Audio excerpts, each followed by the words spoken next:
Hola a todos, bienvenidos a esta cuarta edición de El Derecho Chueco, con Marifer, Tadeo, Salvador, Eduardo. y Juan Francisco. En la emisión pasada hablamos sobre el tema del patrimonio, pero en esta ocasión les hablaremos acerca de los contratos, lo que son, los elementos que deben tener, los requisitos para su validez y la clasificación de algunos de los contratos más comunes. Todo esto con el propósito de esclarecer las características de los contratos y que ustedes sean capaces de identificar si los contratos en los que se ven involucrados son válidos y de qué tipo son. Por supuesto que para esto necesitamos primeramente conocer lo que son los contratos y los convenios. ¿Puedes apoyarnos con esto, Marifer? por supuesto. Bueno, pues un convenio se define según los artículos 1972 y 1973 del Código Civil Federal como el acuerdo de dos o más personas para crear, transferir, modificar o extinguir obligaciones, y que los convenios que producen o transfieren las obligaciones y derechos toman el nombre de contratos. Ahora bien, como tal definiremos al contrato como el acuerdo de dos o más voluntades para crear o transmitir derechos y obligaciones, que para su excelencia requiere, conforme al artículo 1974 del Código Civil Federal, de dos requisitos importantes, que son 1. El consentimiento y 2. Un objeto que pueda ser materia del contrato. Ahora, los elementos para la existencia de los contratos son el consentimiento y el objeto. Y para tener un concepto más claro, en el artículo 1803 del Código Civil se nos menciona que el consentimiento puede ser de manera expresa o tácita, y para ello necesitará de unos requisitos, los cuales son los siguientes. En su fracción 1 dice que el consentimiento será expreso cuando la voluntad se manifiesta verbalmente, por escrito, por medios electrónicos, ópticos o por cualquier otra tecnología, o por signos inequívocos. Y en la fracción 2, que el consentimiento de manera tácita resultará de hechos o de actos que lo presupongan o que autoricen a presumirlo, excepto en los casos en que por ley o por convenio la voluntad deba manifestarse expresamente. En la voluntad expresa verbalmente existe un acuerdo de voluntades expresamente, pero sin ningún documento escrito. Por ello, la naturaleza del contrato no exime de responsabilidades a los contratantes. Para esto es necesario tener dos testigos, los cuales no pueden ser familiares, amigos o compañeros de trabajo, sino que deben ser personas sin interés legítimo en el juicio. Ahora, en la forma escrita, el consentimiento de la voluntad se manifiesta mediante un documento que avala la celebración de un acto jurídico, ya sea público o privado, en donde los documentos públicos son aquellos que tienen validez y fe pública, que son emitidos por una autoridad competente. Algunos ejemplos de estos documentos son las actas de nacimiento, el certificado de primaria, secundaria, etc. También la cartilla militar, la credencial INE, escrituras, testamentos. Por otra parte, los documentos privados son actos celebrados entre particulares, existiendo un documento escrito como antecedente del acto jurídico, siendo firmados por los contratantes. En el caso del consentimiento tácito es cuando se da a entender que se aceptan términos y condiciones del contrato. Un ejemplo de esto se da cuando se contrata el servicio de taxi. Si al momento de celebrar el contrato no preguntas el precio y condiciones del servicio, das por entender que aceptas sin ningún problema, y al momento de llegar a tu destino, estás obligado a pagar el precio que el taxista haya establecido, aunque tú no estés de acuerdo. ¡Wow! Ahora bien, como mencioné anteriormente, el otro elemento necesario para la existencia del contrato es el objeto, el cual debe ser determinado jurídicamente y físicamente posible, para lo cual podemos consultar el artículo 1824 del Código Civil, el cual nos dice que son objeto de los contratos: 1. La cosa que el obligado debe dar. 2. El hecho que el obligado debe hacer o no hacer. Y así la cosa debe, primero, existir en la naturaleza, Segundo, ser determinada o determinable en cuanto a su especie. Tercero, estar en el comercio. La declaración unilateral de la voluntad consiste en la manifestación de la voluntad de una persona para obligarse a realizar determinada prestación o conducta. Hay tres tipos de ejemplos de declaración unilateral de la voluntad. Primero son las ofertas al público, que dice que es la declaración unilateral de la voluntad hecha a cualquier persona que pueda enterarse o tener conocimiento de ello, de una prestación que se ofrezca a cumplir. En este caso hay tres tipos. Uno es la venta al público. En el artículo 1860 del Código Civil Federal nos dice que es el hecho de ofrecer al público objetos de determinado precio, que obliga al dueño a sostener su ofrecimiento. En este caso queda claro que está obligado a vender el objeto en el precio que se estableció o se dijo. 2. Promesa de recompensa. En el artículo 1861 nos dice que el que por anuncios u ofrecimientos hechos al público se compromete a alguna prestación en favor de quien tiene determinada condición o desempeño de cierto servicio, contrae la obligación de cumplir lo prometido. Como quien dice que quien puso o colocó el anuncio está obligado a entregar la recompensa a quien realizó la condición. Ejemplo, cuando vemos un cartel de que se perdió un perro y en este están ofreciendo una recompensa a quien encuentre al perro. Y tercero y último, concurso de promesa de recompensa. En el artículo 1866 dice que en los concursos en que haya promesa de recompensa para los que llenen ciertas condiciones, es requisito esencial que se fije un plazo. Ejemplo, hay una carrera en México que se llevará a cabo en dicha fecha y que habrá recompensas para el primer, segundo y tercer lugar. Estos tendrán que responder a las obligaciones de pagar la recompensa de que se hayan cumplido las condiciones de llegar a uno de los primeros lugares. Siguiendo con los ejemplos de la declaración unilateral de la voluntad, en segundo está la estipulación a favor de terceros. Dice que esta es una declaración en virtud de la cual el prometente, como parte en un contrato, determina una carga o modo consistente en que otra persona le va a prometer que realizará una específica prestación a favor de tercera persona. Y el tercero es títulos civiles a la orden y al portador. Este consiste en la promesa contenida en un documento a hacer una prestación a favor de alguien determinado o indeterminado que posea dicho título. Ejemplo, este sería que yo realizo un trabajo y me pagaron con cheque. Sin embargo, el cheque está emitido a mi nombre, pero yo no tengo tiempo de ir a cobrarlo, así que le endoso el cheque a Paco para que él realice el cobro. Eso es todo de la declaración unilateral de voluntad. Siguiendo con el tema, sigue la obligación. Dice que es el vínculo jurídico de una persona que se encuentra obligada jurídicamente con otra persona, que es el acreedor, a realizar una prestación de dar. Un ejemplo es el contrato de compraventa, el cual el vendedor se compromete a entregar una determinada mercancía y el comprador se compromete a dar una determinada cantidad de dinero. Y la libertad contractual. Dice que esta se manifiesta en voluntad autónomamente expresada que determina el establecimiento de las estipulaciones que se otorgan de manera libre, que son en ciertos casos, que se pueden hacer una excepción parcial o total de manera jurídica y son obligatorias para ellas. Y esto es desde un punto de vista jurídico. ¡Wow! Por supuesto que además de conocer los elementos fundamentales para la existencia de un contrato, es necesario saber qué requisitos hay para que dichos contratos sean válidos. Estos elementos podemos encontrarlos descritos en el Código Civil Federal del artículo 1798 al 1834 y en el 2225. Dichos artículos nos describen 4 elementos de validez.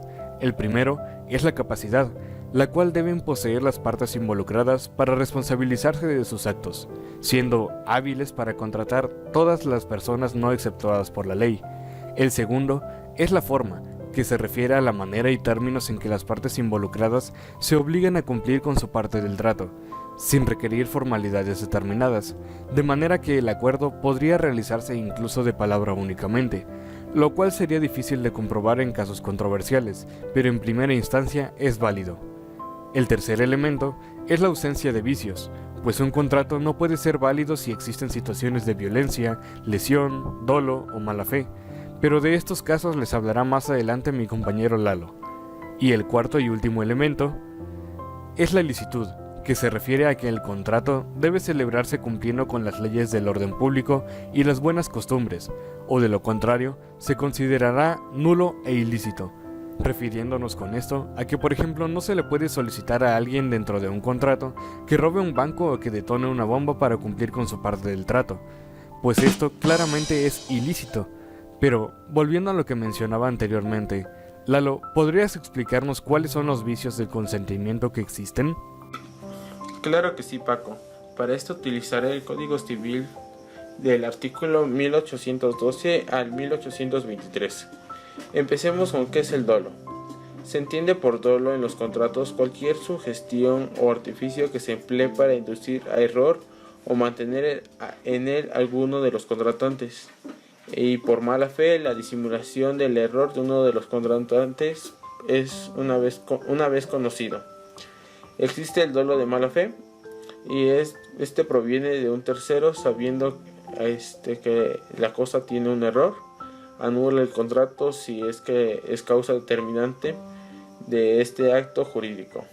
En otras palabras, es la disimulación del error de uno de los contratantes una vez conocido, aunque si ambas partes proceden con dolo, ninguna de ellas puede alegar la nulidad del acto o reclamarse indemnizaciones. Continuamos también con el error de hecho o de derecho. El error de hecho o de derecho invalida el contrato cuando recae sobre el motivo determinante de la voluntad de cualquiera que los contratan. Si el acto que se celebra se declara este motivo, o si es prueba de circunstancias del mismo contrato el que se celebró, este es falso supuesto por el motivo y no por otra causa. Bueno, también encontramos lo que es el error de cálculo o aritmético.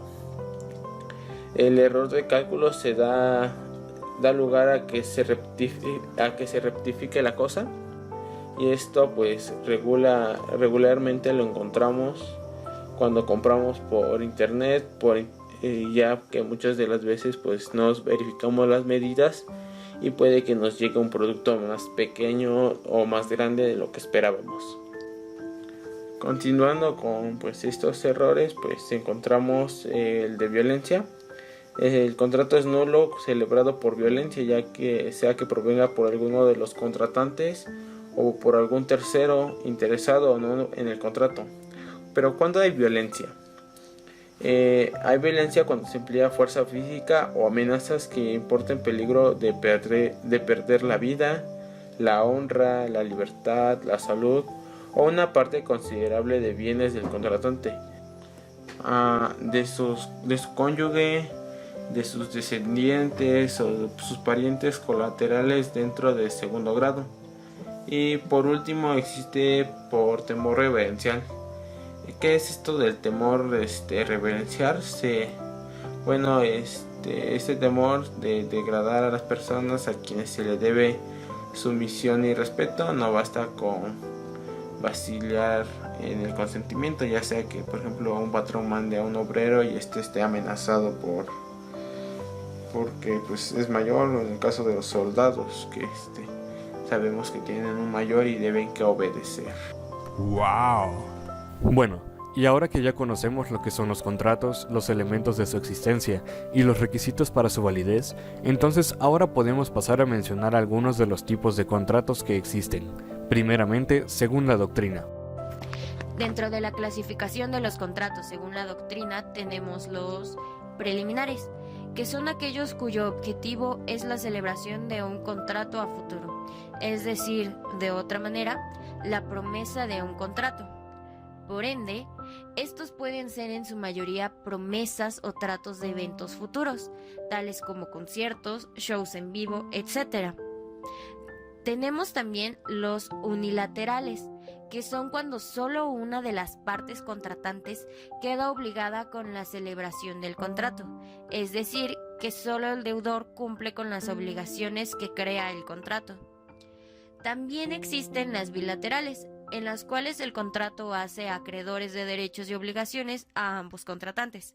Un ejemplo muy claro de este es el matrimonio, ya que mediante un contrato ambas partes contraen derechos y obligaciones en presente y futuro para con el otro.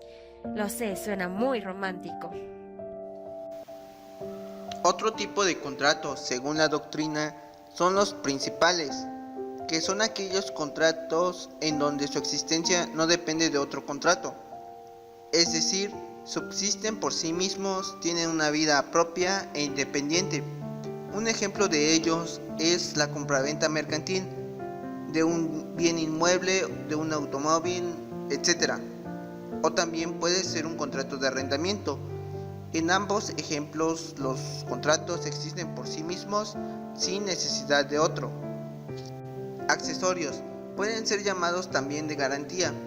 Son aquellos que se celebran garantizando el cumplimiento de la obligación de cuya existencia dependen. Un ejemplo de esto es la hipoteca, donde se solicita un préstamo y queda como garantía una propiedad hasta que se liquide el préstamo que se nos fue otorgado.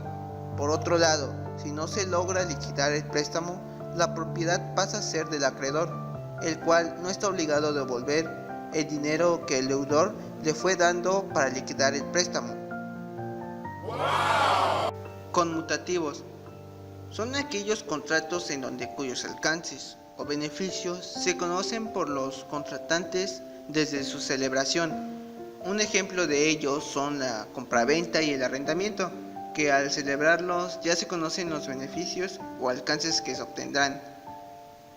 Aleatorios son los contratos en los cuales no se conocen los alcances que se obtendrán y que dependen de un acontecimiento futuro e incierto para su realización. Es decir, que al momento de contratar se desconocen las pérdidas o ganancias hasta el momento en que se lleve a cabo el acontecimiento futuro.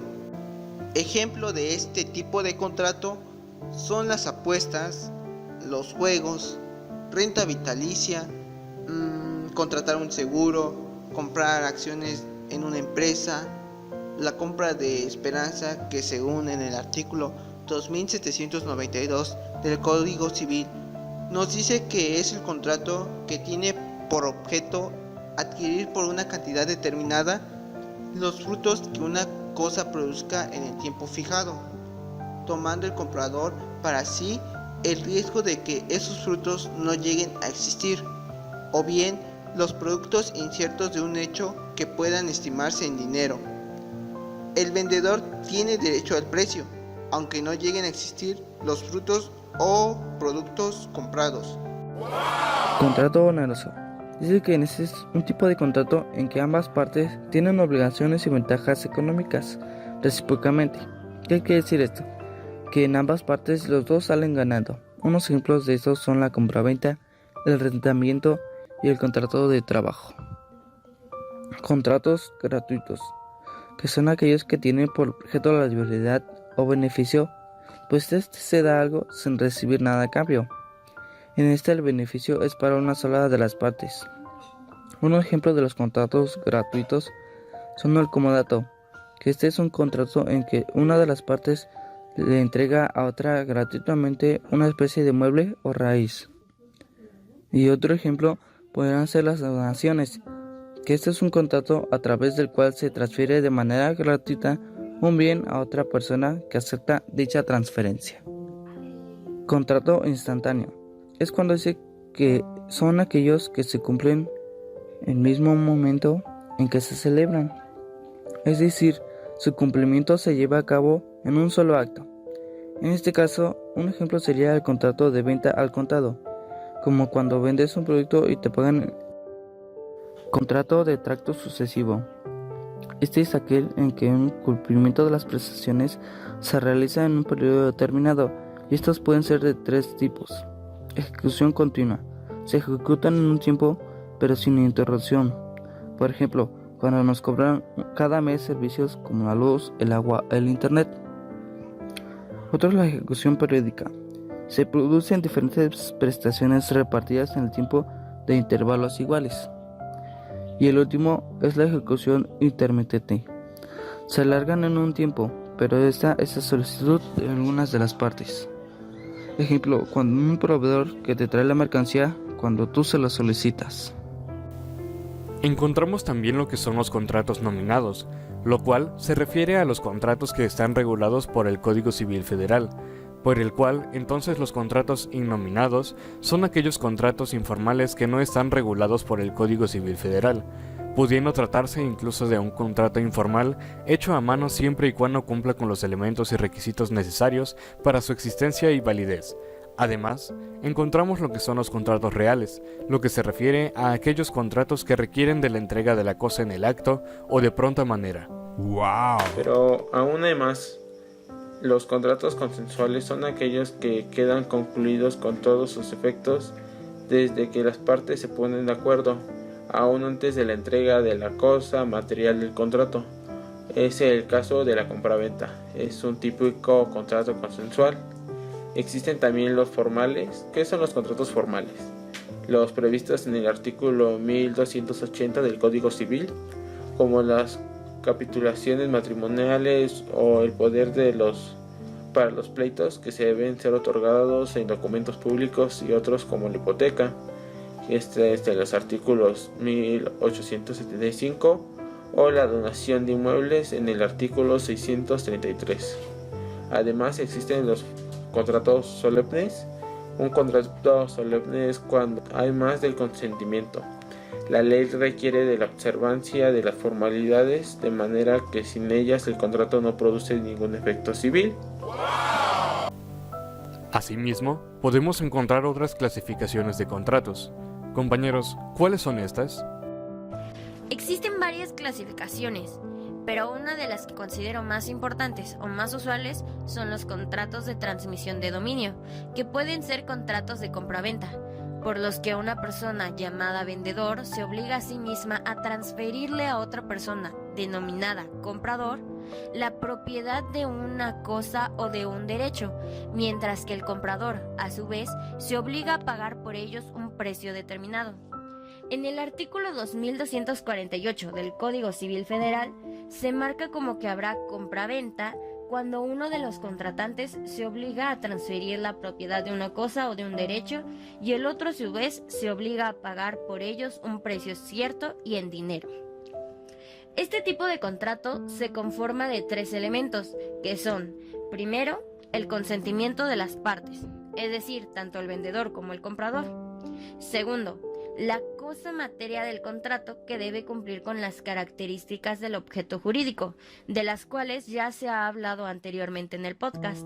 Y tercero, el precio, que aunque puede ya estar establecido, puede también regatearse, pero debe ser determinado al final para cumplir con este tipo de contrato, determinado como de compraventa. También existen los contratos de permuta, en los cuales cada uno de los contratantes se obliga a dar una cosa a cambio de otra. Para llevar a cabo un contrato de permuta, el Código Civil Federal cuenta con varios artículos que nos pueden ayudar a definirlo y realizarlo, que son el artículo 2327, que dice: la permuta es un contrato por el cual cada uno de los contratantes se obliga a dar una cosa por otra. Se observará en su caso lo dispuesto en el artículo 2250, que viene después. El artículo 2328. Si uno de los contratantes ha recibido la cosa que se le da en permuta y acredita que no era propia del que la dio, no puede ser obligado a entregar la que él ofreció en cambio y cumple con devolver la que recibió. Artículo 2329. El permutante que sufra evicción de la cosa que recibió en cambio podrá reivindicar la que dio, si se halla aún en poder del otro permutante, o exigir su valor o el valor de la cosa que se le hubiere dado a cambio, con el pago de daños y perjuicios. Artículo 2330. Lo dispuesto en el artículo anterior no perjudica los derechos que a título honoroso haya adquirido un tercero de buena fe sobre la cosa que reclame el que sufrió la evicción. Artículo 2331. Con expresión de lo relativo al precio. Son aplicables a este contrato las reglas de la compraventa en cuanto no se opongan a los artículos anteriores. Los contratos de donación también forman parte de la transmisión de dominio, ya que este es el medio por el que una persona transfiere a otra de forma gratuita, en su totalidad o en una parte, sus bienes presentes, aunque la donación no puede comprender bienes futuros. El Código Civil Federal nos marca en los artículos 2332 y 2334 como que donación es un contrato por el que una persona transfiere a otra gratuitamente una parte o la totalidad de sus bienes presente, y que la donación puede ser pura, condicional, onerosa o remuneratoria. Las partes de este contrato se denominan donante, es decir, a quien da, y donatario, quien recibe, y sus elementos son tres. Primero, transmisión del dominio. Segundo, materia del contrato, es decir, bienes no futuros. Y tercero, transmisión gratuita de los mismos, es decir, que el donatario no paga por estos. Otro tipo de contrato de transmisión de dominio es el mutuo, el cual es un contrato por medio del cual una persona denominada mutuante se obliga a transferir la propiedad de una suma de dinero o de otras fungibles a otra llamada mutuario, el cual se obliga a devolverle otro tanto de la misma especie y calidad. En el artículo 2384 del Código Civil Federal tenemos conceptualizado este tipo de contrato como: el mutuo es un contrato por el cual el mutuante se obliga a transferir la propiedad de una suma de dinero o de otros fungibles al mutuario, quien se obliga a devolver otro tanto de la misma especie y calidad.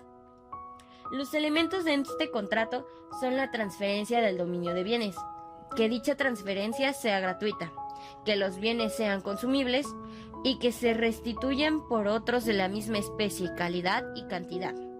Para llevar a cabo el contrato de forma adecuada, el Código Civil Federal nos marca del artículo 2384 al 2397 como referencia.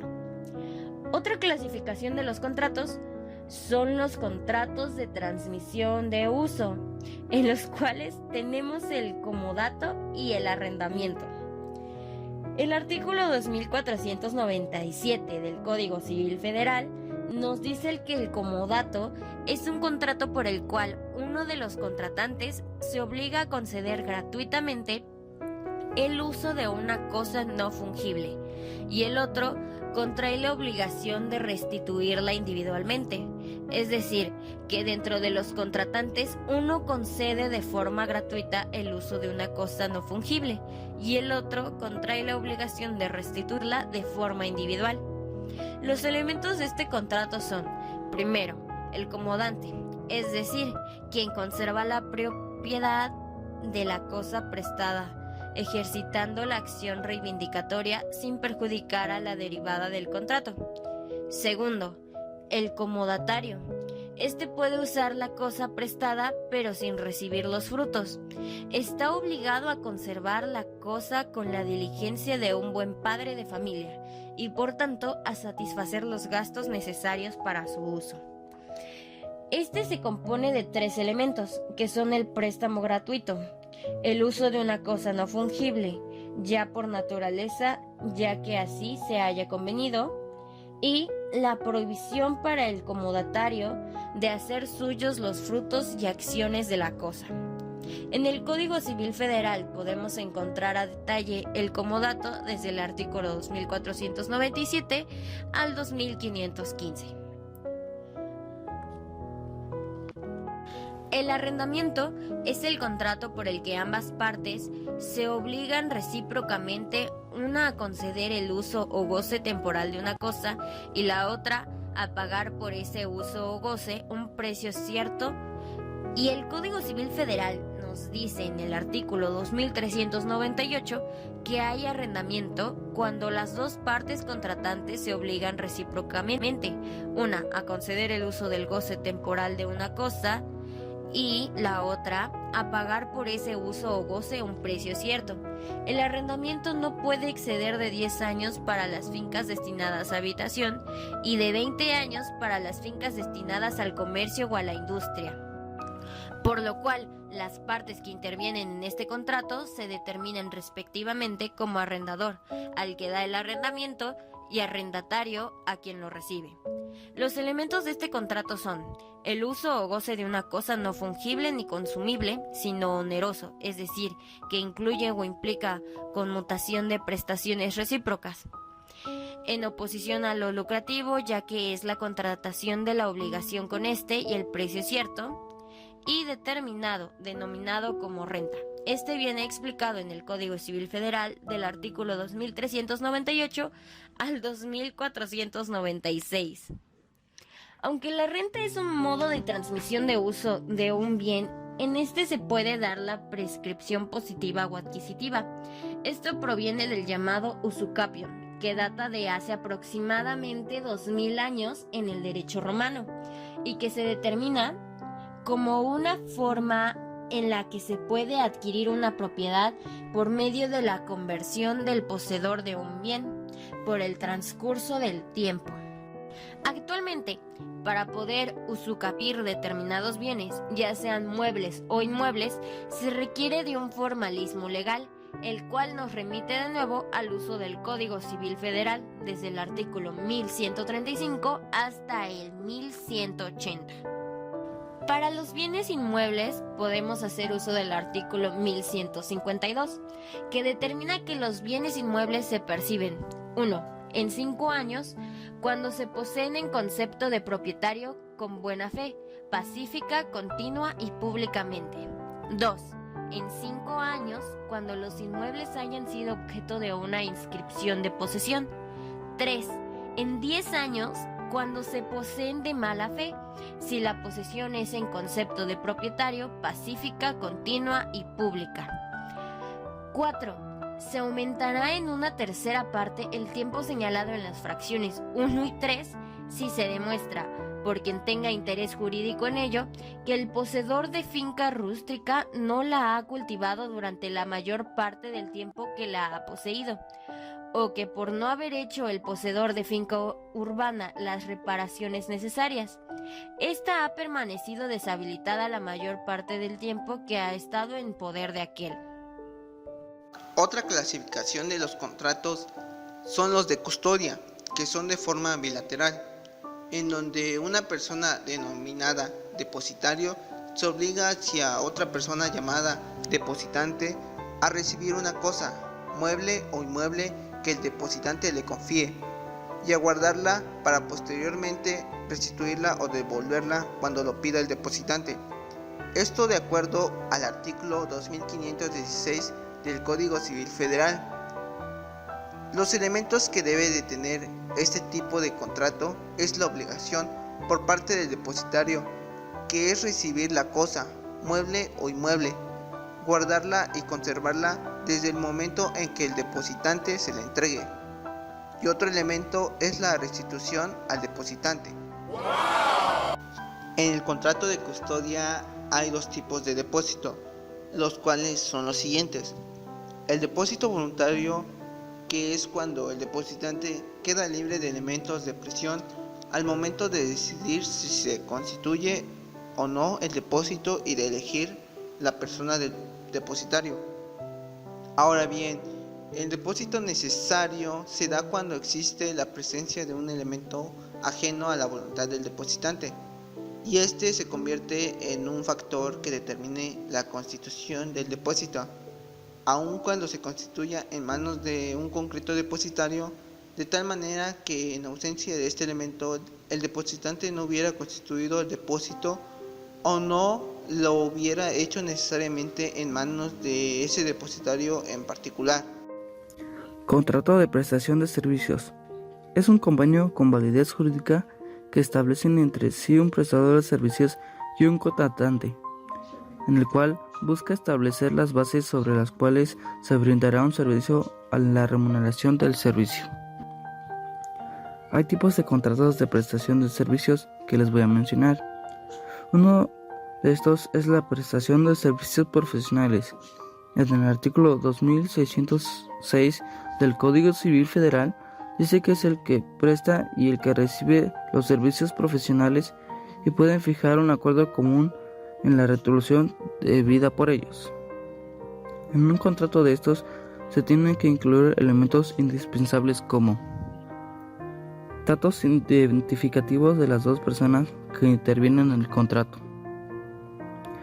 descripción detallada de los servicios que debe realizar, la retribución de los servicios y el tiempo de duración de realización de servicios pactados y las consecuencias del incumplimiento del contrato por las dos partes, o sea, tanto del prestador de servicios y el contratante.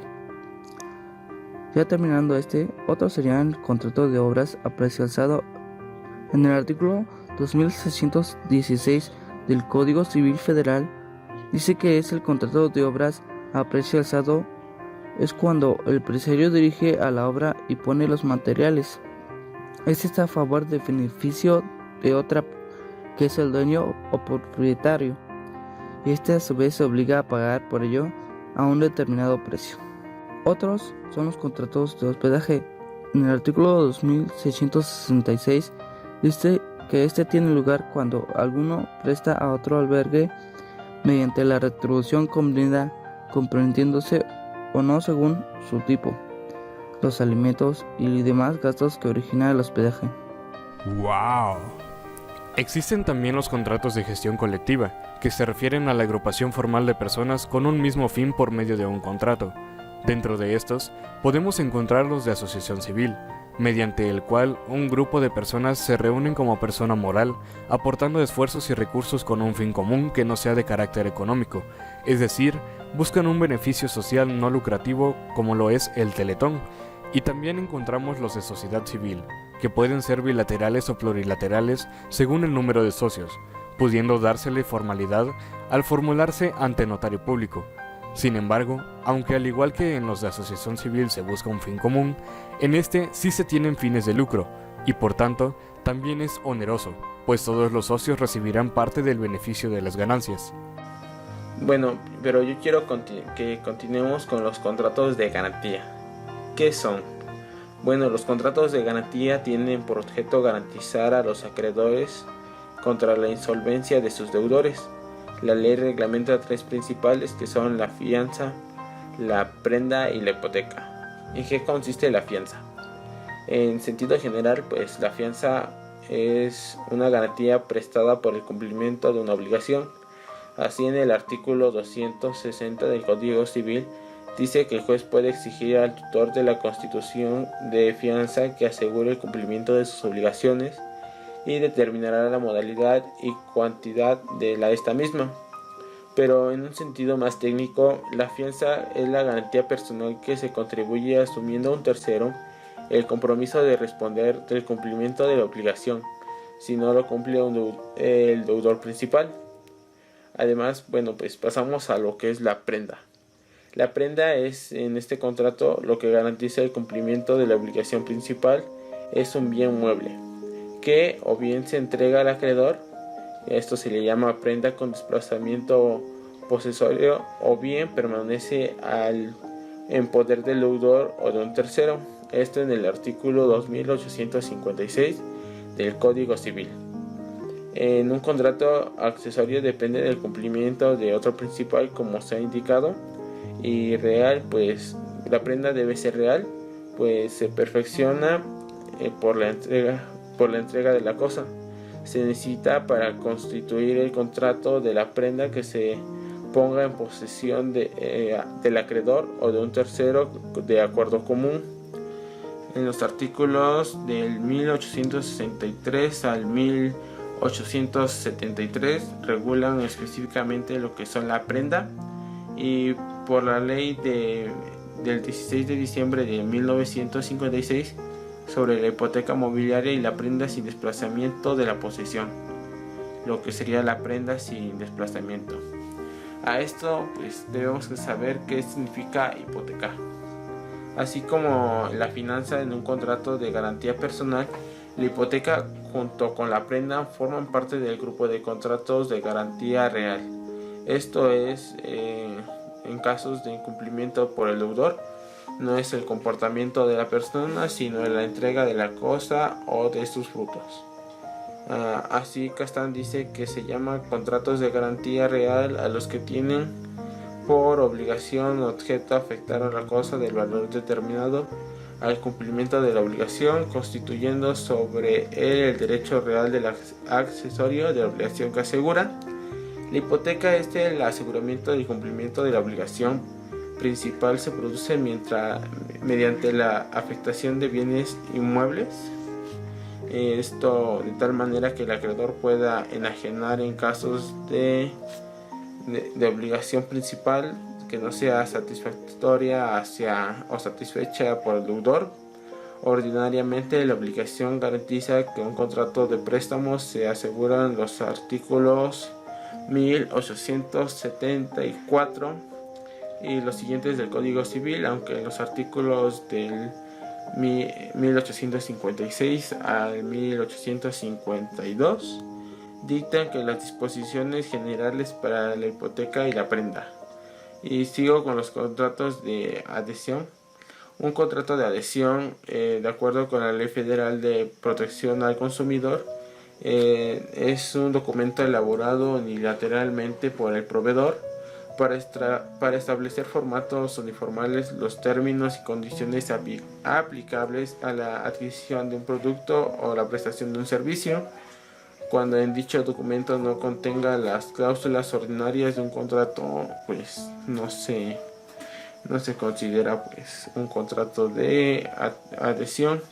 ¿Cuáles son los ejemplos de contratos de adhesión? Pues pueden ser claramente lo que es la luz eléctrica, el agua, el gas, la telefonía, contratos de seguro y contratos bancarios.